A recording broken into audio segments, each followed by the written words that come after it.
श्रीमद् रामायणम्। शान्तिः शान्तिः शान्तिः। लक्ष्मण, भरत, शत्रुघ्न, उठो। ज्योतिर्गमय विद्युमामृतं गमय।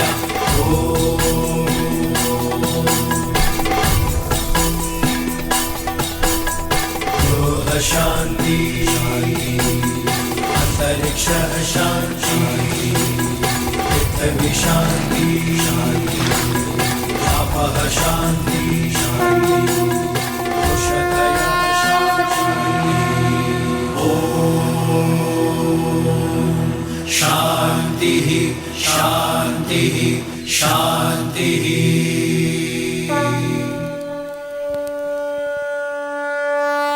वक्रतुंड महाकाय सूर्यकोटि समप्रभ निर्विघ्नं कुरु मे देव सर्वकार्येषु सर्वदा।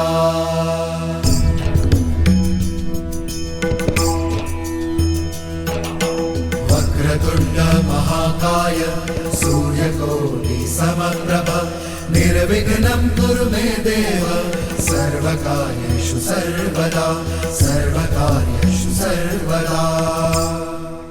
श्री गणपते नमः। श्री गणपते नमः।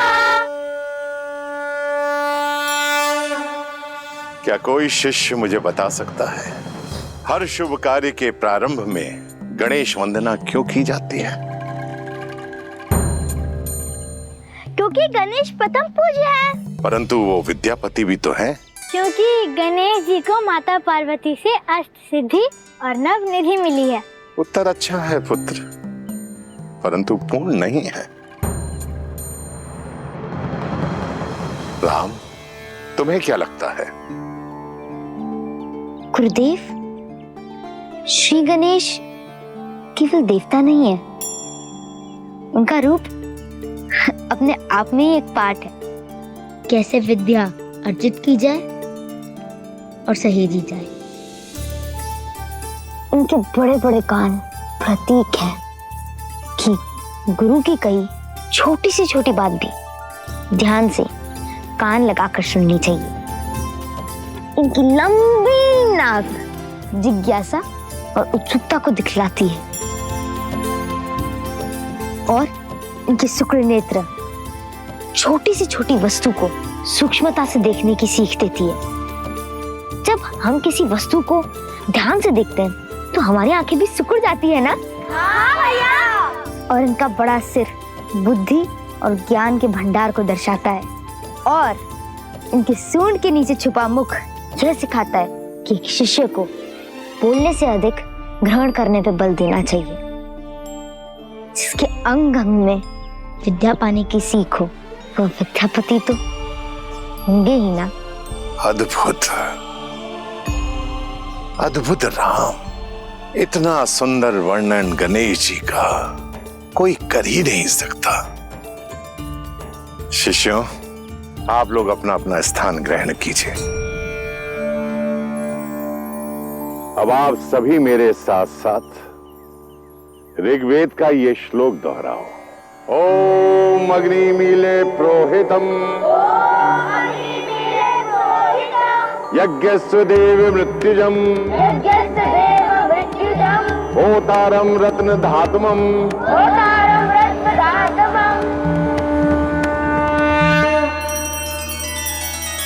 श्री रामचंद्र कृपालु भजु मन हरण भव भय दारुणम। नव कंज लोचन कंज मुख कर कंज पद कंजारुणम। सिया राम सिया राम सिया राम सिया राम। आदर्श और मर्यादा की है ये कथा महापावनम। काट मद श्री से मिला दे श्रीमद् रामायणम। श्रीमद् रामायणम। सिया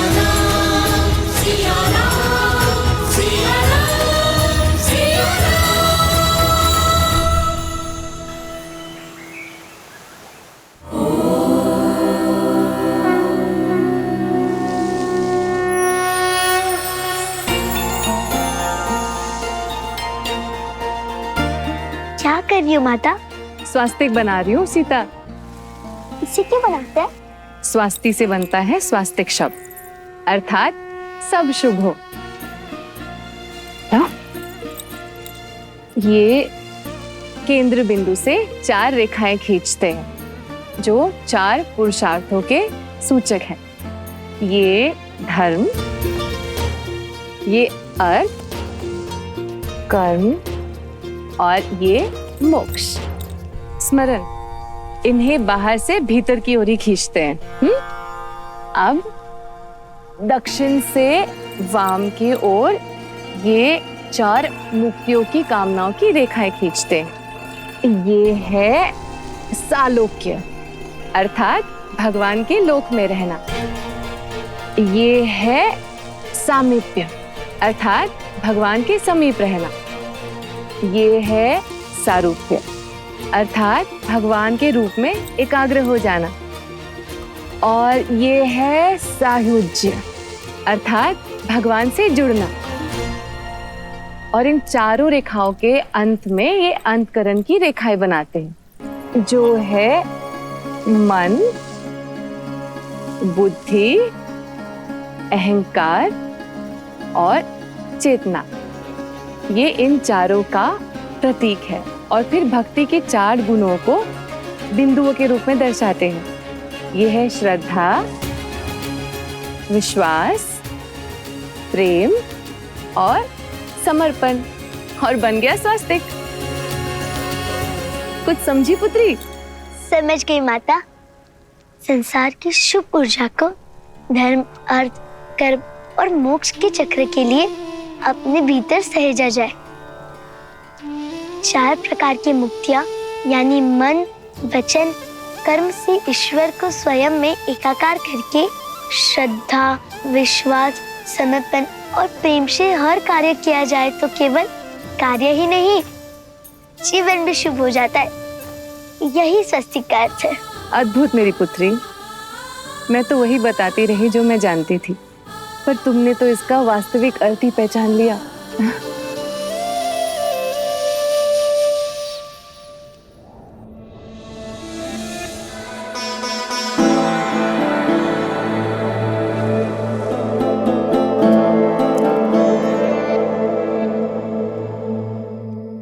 सोए नहीं महाराज?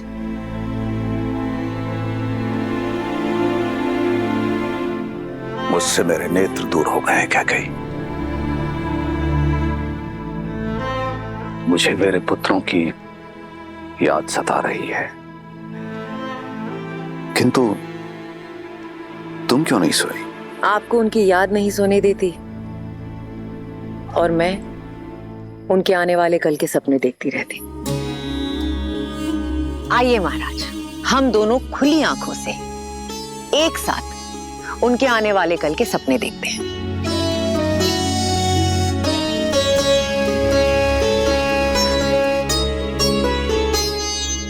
मुझे तो हर पल राम की चिंता है।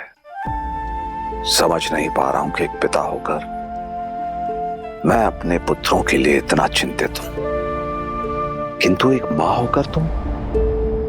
जो आपके लिए चिंता है वही मेरे लिए मेरा संतोष है, मेरी सहजता है कि मेरा राम वहां है अपने भाइयों के साथ। इससे अधिक एक माता को क्या चाहिए? आप चिंता मत कीजिए।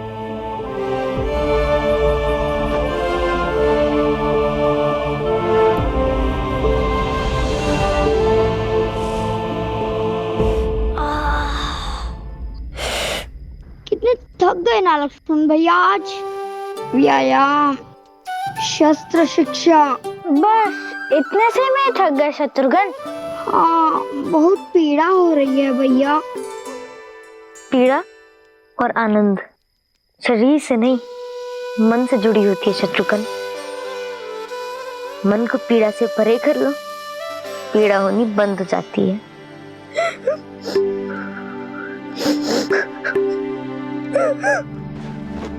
क्या हुआ भरत भैया, आप रो क्यों रहे हैं? घर का स्मरण हो रहा होगा। क्या भरत भैया, आप हमसे बड़े हैं और और बड़े रोते थोड़ी हैं, है ना?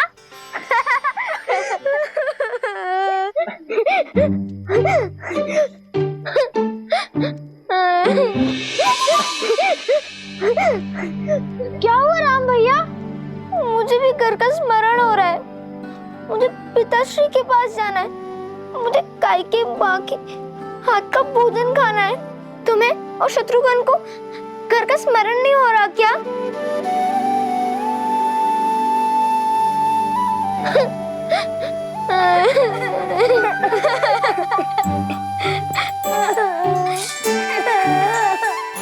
चुप हो जाओ शत्रुघ्न, रो मत। आप ही ने तो हम सबको रुलाया है घर की याद दिला के। आप स्वयं चुप होकर ऐसे बोल रहे हैं। हाँ, क्योंकि माता की याद के साथ उनकी कही बात भी याद आ गई। उन्होंने कहा था कि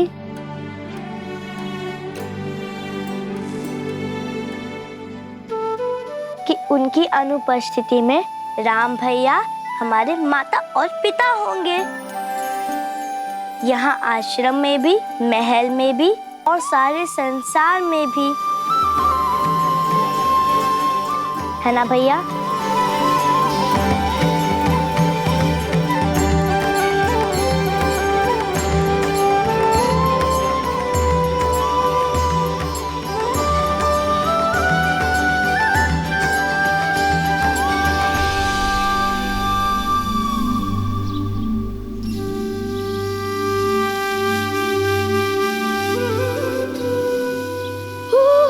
ठंड है भैया।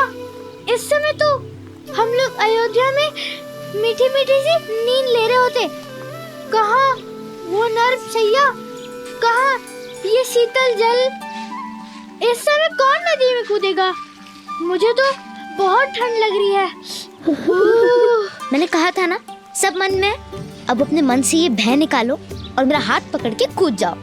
एक बार पानी में भीग जाओगे ना तो ये शीतल जल भी अच्छा लगने लगेगा। मैं आपका हाथ पकड़ूंगा भैया। क्यों? हाथ पकड़ के आप उनमें साहस भर देंगे? उन्हें क्या डर लगता है? सच में लक्ष्मण, जल से भय तो लगता है मुझे। अगर भरत हाथ पकड़ेगा तो थोड़ा साहस बढ़ जाएगा। मेरा हाथ पकड़ो भरत।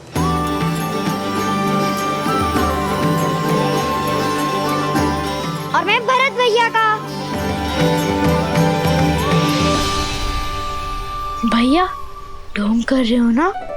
कल भी आप रोने का अभिनय कर रहे थे ताकि भरत भैया को बुरा ना लगे। यदि मैं अभिनय कर रहा था तो तुम क्यों रोए? मुझे बुरा ना लगे इसीलिए? रोना बुरी बात नहीं होती है लक्ष्मण। मनुष्य रोते ही तो है। मैं आपसे बात नहीं करूंगा। स्नान तो करोगे ना?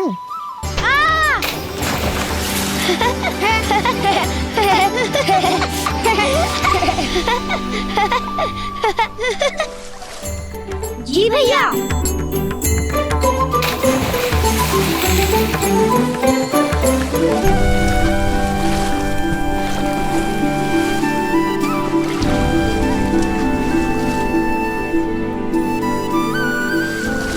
लक्ष्मण, मुझे आपसे बात नहीं करनी। आप सदा भरत भैया का पक्ष लेते हैं। उनके पास शत्रुघ्न है पर उन्हें आप भी चाहिए। उनके पास कैकेयी माँ है पर उन्हें कौशल्या माँ भी चाहिए। किंतु मुझे केवल आप चाहिए। क्या आपको मेरा स्नेह नहीं दिखाई देता? नहीं, तुम मेरी आंख जैसे हो लक्ष्मण, जिससे हम सब देखते हैं पर वही हमें दिखाई नहीं देती। बस एक आभास होता है कि हमारे साथ सदा है।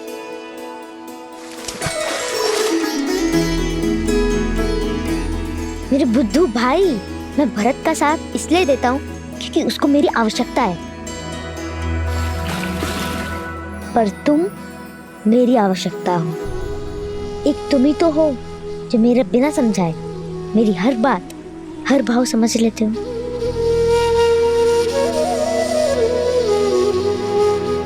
फिर भी मुझसे अधिक प्रेम आप भरत भैया को ही करते हैं। चाहे कितना भी प्रयत्न कर ले, मुझे स्वयं से दूर नहीं कर पाएंगे।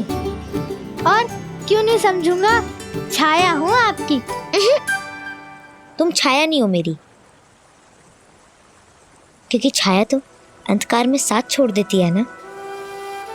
तुम मेरी आत्मा हो, अगर तुम रूठे तो मैं नहीं।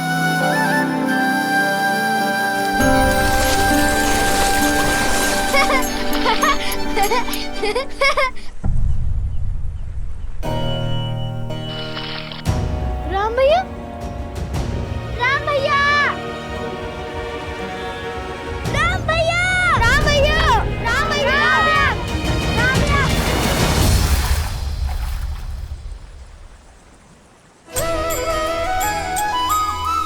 मैं तो यही हूँ, आत्मा को छोड़कर राम जाएगा कहाँ? भैया,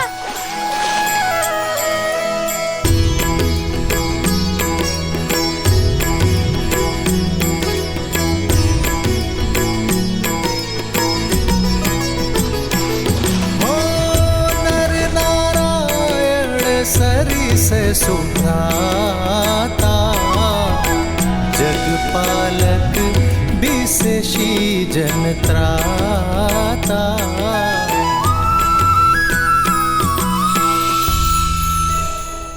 अद्भुत। यदि संसार में सभी भाई ऐसे हो जाएं, तो ये संसार प्रेम के अमृत से भर जाए ना। देवी, यदि संसार में अमृत है तो विष भी है।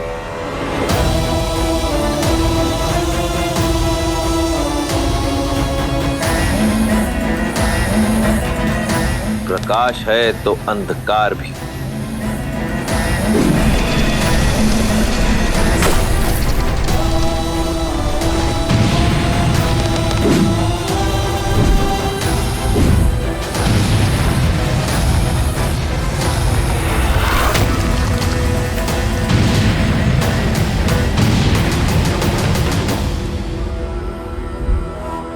सभी संस्कृतियों का अंत होगा, रहेगा तो केवल राक्षस साम्राज्य। वयम रक्षामः।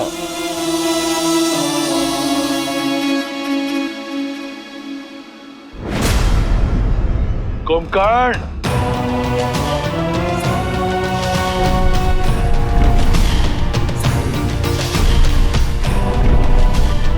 आदेश भैया। जागते हुए तुम अमर हो और अजय भी। तो जाओ, अपने अजेता से बनाओ अपने भाई को विजेता। जो आदेश भैया।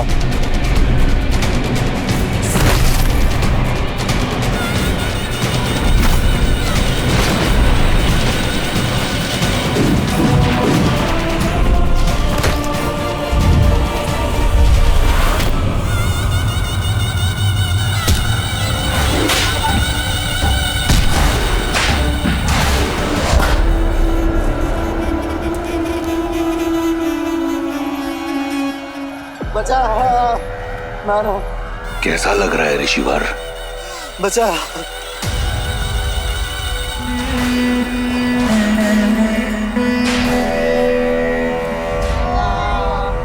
इतना तड़पाओ इन ऋषियों को कि देवताओं को भूलकर राक्षसों को पूछने लगे। इन मेरे अपराध संतों का दोष क्या है भैया? ये तो केवल तपस्या कर रहे थे। मूर्ख हो तुम विभीषण। ये तपस्या इसलिए कर रहे हैं कि राक्षसों का नाश हो सके। सहस्त्रों वर्ष तप की अग्नि में जलने के बाद हमें वरदान मिला है, और हमारे रहते किसी और को ये वरदान नहीं मिल सकता। लो, मारो। भैया, भैया इन्हें छोड़ दीजिए, ये महापाप है भैया, इन्हें छोड़ दीजिए भैया, इन्हें जाने दीजिए। आज तक पाप की परिभाषा देवताओं ने दी है, आज से पुण्य की परिभाषा राक्षस लिखेंगे।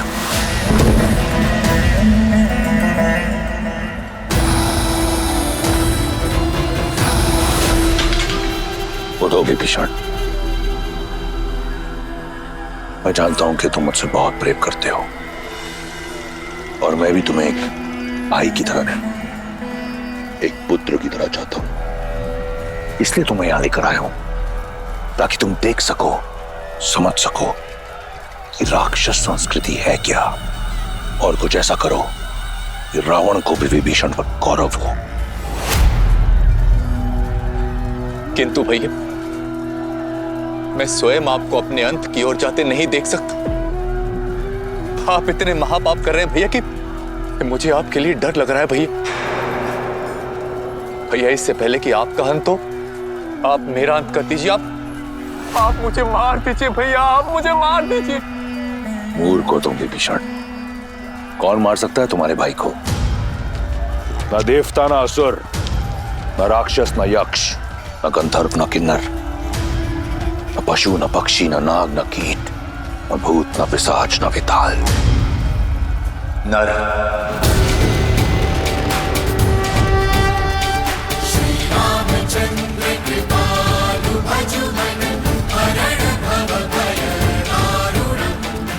आप नर को क्यों भूल जाते हैं भैया? मानव आपके वरदान में सम्मिलित नहीं है। विभीषण, मानव जैसा तुच्छ प्राणी तुम्हारे भाई का कुछ नहीं बिगाड़ सकता। लगता है ये कायरता तुम्हें हमारे पिता से विरासत में मिली है। भैया, मेरे लिए तो आप ही मेरे पिता हैं भैया। मुझे आपके लिए डर लग रहा है भैया, मुझे आपके लिए डर लग रहा है।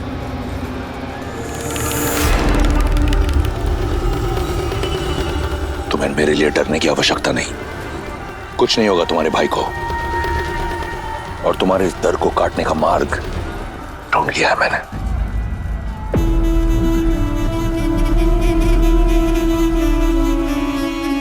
बस महादेव, मुझे श्री राम के पास ले चलिए।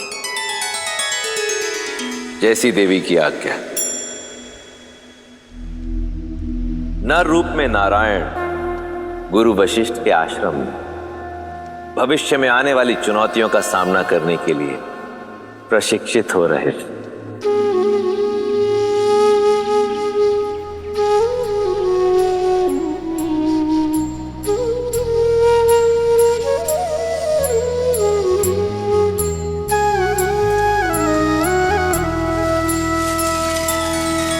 श्री रामचंद्र कृपालु भजु मन हरण भव भय दारुणम नव कंज लोचन कंज मुख कर कंज पद कंजारुणम। भगवान के अवतार का केवल नहीं गुणगान है, कैसे नारायण बने नर इसका पावन ज्ञान है। सिया राम, सिया राम, सिया राम, सिया राम।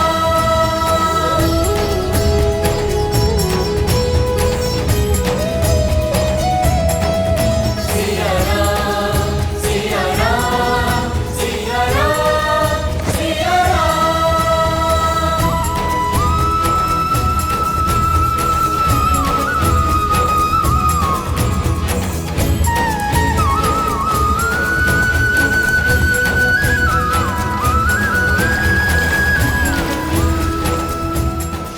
कितने सुंदर पुष्प है, तोड़ लेता हूँ। नहीं भरत, बिना बात के किसी चीज को तोड़ना नहीं चाहिए, ठीक है?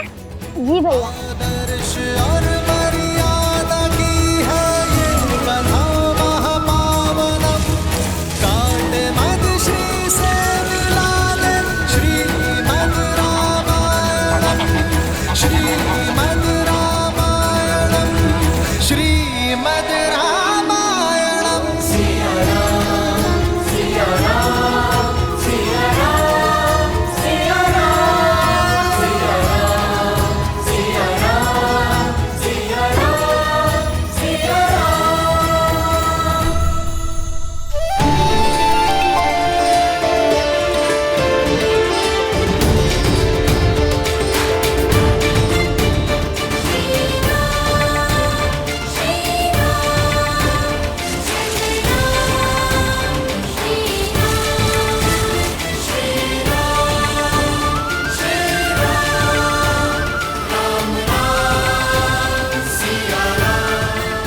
ये सभी पौधे देख रहे हो, ये सभी पौधे अश्वगंधा के पौधे हैं, जिन्हें युगों युगों से वैद्य औषधि बनाने में उपयोग करते हुए आए हैं। देखो इन्हें।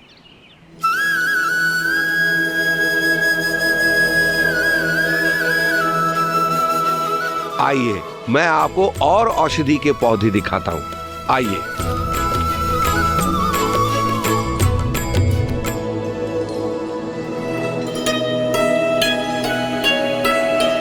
पता है कुमार आपको?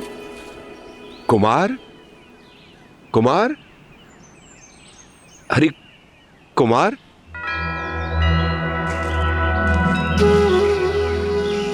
उनमें भी जीवन है आचार्य। यह अपनी मार्ग चली जाए, फिर हम चलते हैं।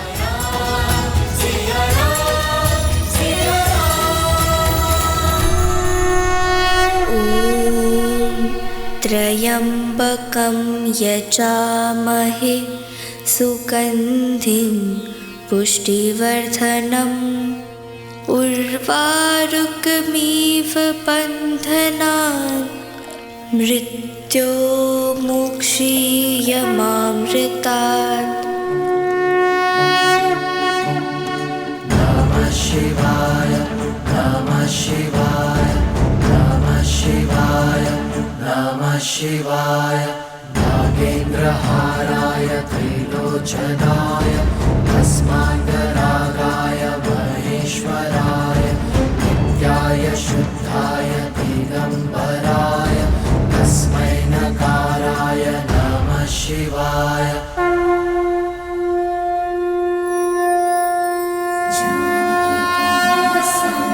सर्वपापप्रणाशिनी जानकी त्वं नमस्यामि, सर्वपापप्रणाशिनी जानकी त्वं नमस्यामि, सर्वपापप्रणाशिनी।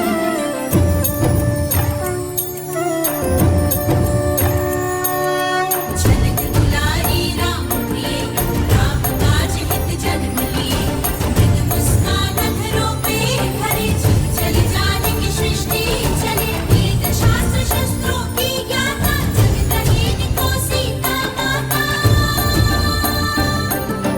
वेद शास्त्र शस्त्रों की ज्ञाता, जगदहीन को सीता माता, राम वीर के प्राण। राम सिया राम सिया राम, जय जय राम, राम सिया राम सिया राम, राम सिया राम सिया राम, जय जय राम, राम सिया राम सिया राम, राम सिया राम सिया राम, जय जय राम, राम सिया राम सिया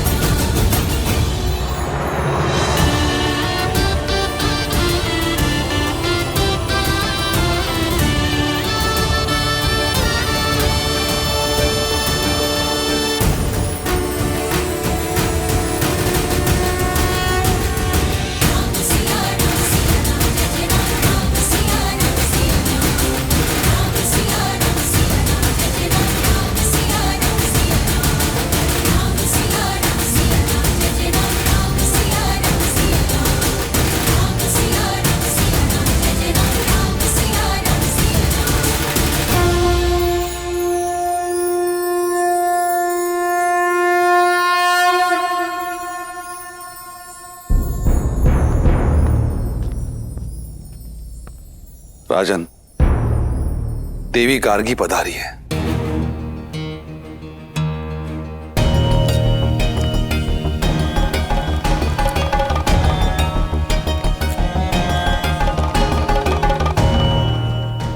देवी गार्गी? वो तो केवल तब आती हैं जब शास्त्रार्थ करना हो।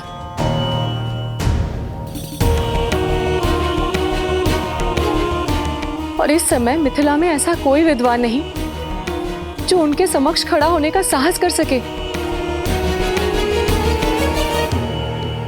यदि चुनौती ना मिली तो ज्ञान का केंद्र होने का मिथिला की प्रतिष्ठा माटी में मिल जाएगी आर्य।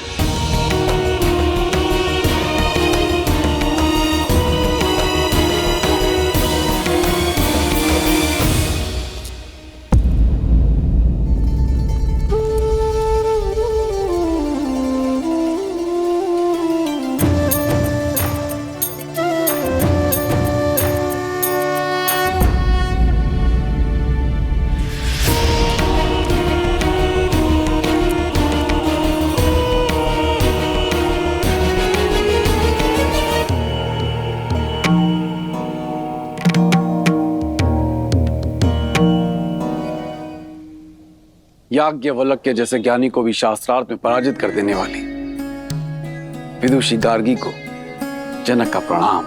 मैं यहाँ प्रणाम पाने नहीं आई हूँ राजर्षि जनक, मैं शास्त्रार्थ करने आई हूँ।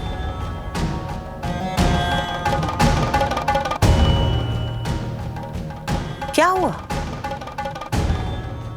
क्या यहाँ ऐसा कोई नहीं है जो मेरी चुनौती स्वीकार कर सके? मिथिला में कोई ज्ञानी नहीं बचा जो मुझे चुनौती दे सके। क्या ये शिव धनुष ही यहाँ के आकर्षण का केंद्र बनकर रह गया है राजन? पिताश्री की आज्ञा हो तो मैं माता गार्गी से चर्चा करना चाहूंगी।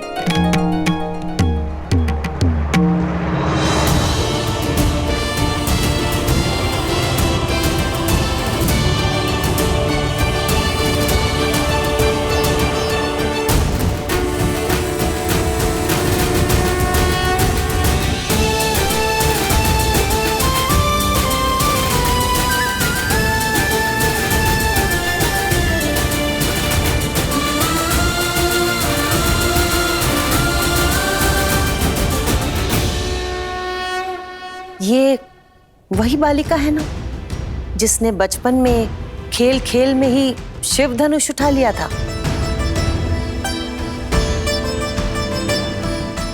शक्तिशाली हो और जनक की पुत्री हो तो ज्ञानी तो होगी। तो शिव धनुष उठाने वाली सीता, क्या तुम मेरी चुनौती का बीड़ा उठा पाओगी? मुझे प्रसन्नता होगी कि पहली बार कोई स्त्री ज्ञाता मेरे साथ शास्त्रार्थ करेगी, क्योंकि अब तक तो केवल पुरुष ही पराजय का स्वाद चखते आ रहे हैं।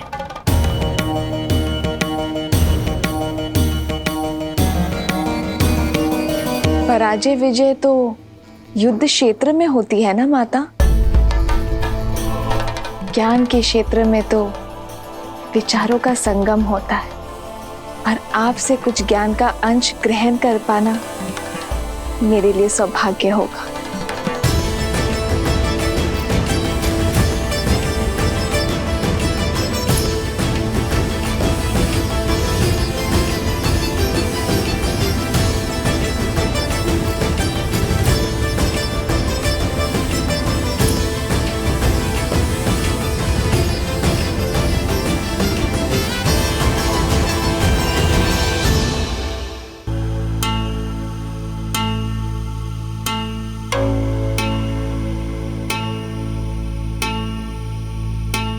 ये पुष्पहार पहन लो सीता।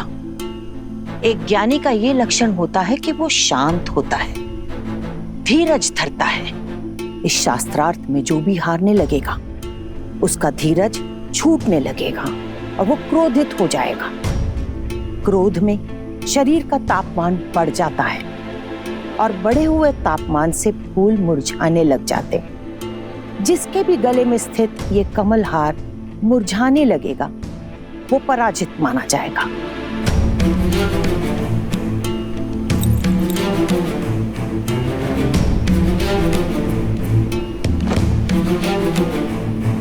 जो आज्ञा माता, परंतु मेरा ध्यान तो केवल आपसे अर्जित ज्ञान पुष्प पर ही रहेगा।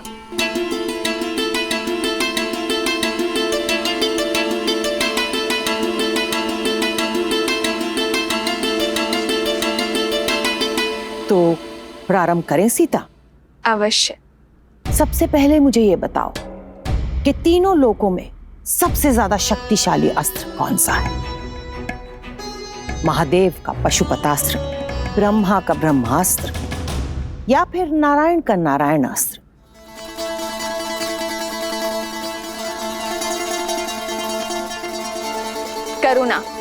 करुणास्त्र से बड़ा कोई अस्त्र नहीं है माता। करुणा का अस्त्र, ये कौन सा अस्त्र होता है सीता? हम अस्त्र क्यों बनाते हैं माता? सब पर विजय पाने के लिए ना। पर जिसके पास करुणा हो, सबकी पीड़ा समझने का भाव हो, वो इस संसार में सबको अपना बना सकता है। और जिसके सब अपने हो, उसे किसी भी अस्त्र की क्या आवश्यकता है माता?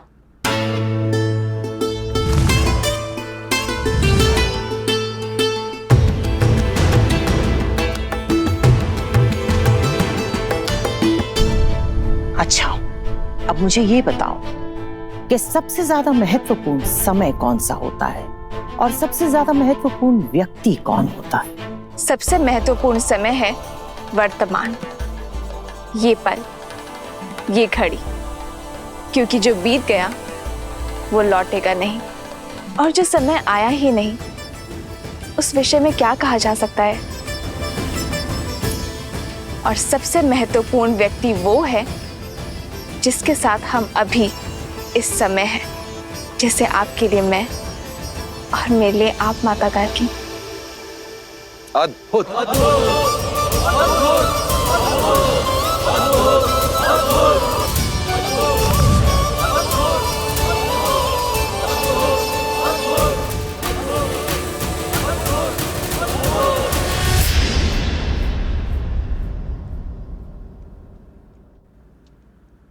प्रकाश से भी ज्यादा अधिक वेग किसका है?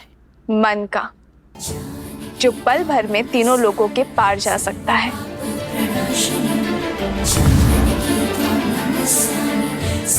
सबसे ज्यादा पवित्र क्या है? अग्नि, जिसका भोग लगाती है उसे पवित्र कर देती है। सबसे ज्यादा शुभ क्या है? शुभ शब्द, शुभ कर्म। सबसे उत्तम प्रार्थना, जो दूसरों के लिए की जाए। सबसे बड़ा मित्र कौन है? विवेक, जो सदा शुभ मार्ग पर ले जाता है। सबसे बड़ा शत्रु? अहंकार। सबसे ज्यादा सुंदर आभूषण कौन सा है? विनम्रता। सबसे बड़ा पराक्रम? त्याग। सबसे बड़ी विजय? स्वयं पर।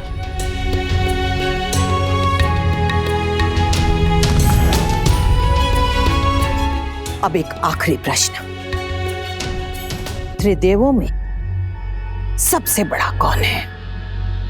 ब्रह्मा, शिव या फिर नारायण?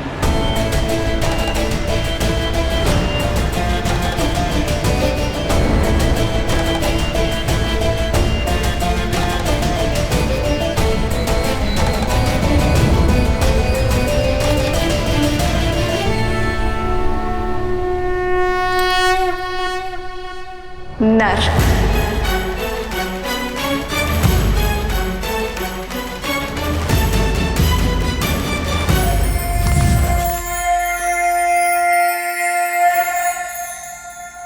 नर, ब्रह्मा, शिव, नारायण, इन सब से ऊपर नर कैसे हो गए सीता?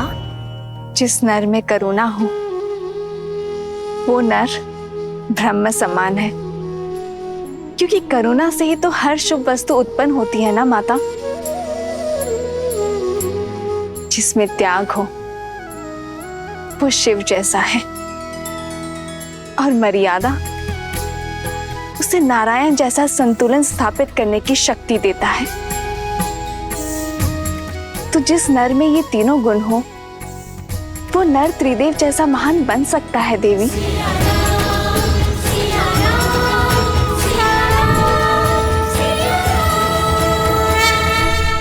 अद्भुत बुद्धि की धनी है जनक पुत्री सीता। राजा जनक पुत्री सीता की, राजा जनक पुत्री सीता की, राजा जनक पुत्री सीता की, राजा जनक पुत्री सीता की। अद्भुत, अति सुंदर।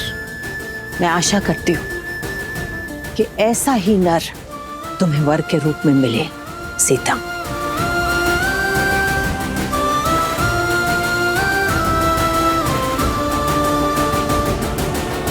मैं यहाँ शास्त्रार्थ करने के लिए तो आती रही हूँ राजा जनक, पर इस बार शास्त्रों का और जीवन का जो ये नया रूप मुझे सीता ने समझाया है, मैं इससे बहुत प्रभावित हुई हूं।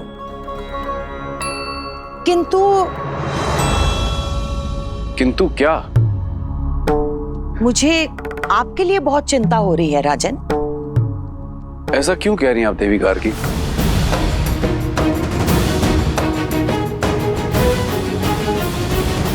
मुझे आपके लिए बहुत चिंता हो रही है राजन। ऐसा क्यों कह रही हैं आप देवी गार्गी? आप अपनी इस विलक्षण और ज्ञानवती पुत्री की तरह ही योग्य वर ढूंढ पाएंगे?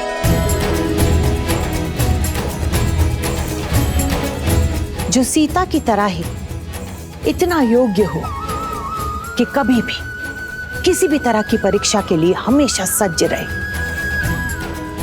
जो वीर तो हो परंतु उसके अंदर करुणास्त्र हो, जिसके मन में मर्यादा हो और कर्म में आदर्श।